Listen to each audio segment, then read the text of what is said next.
Today I'm going to show you how to make coffee tubruk. First thing, you turn on the machine and then you press the grind. She's grinding the beans, the coffee beans. If you want to stop, you can. And then you turn off the machine. The water is boiling. You boil the water.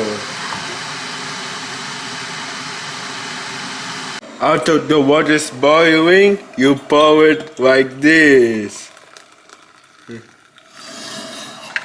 And then you give it a good stir.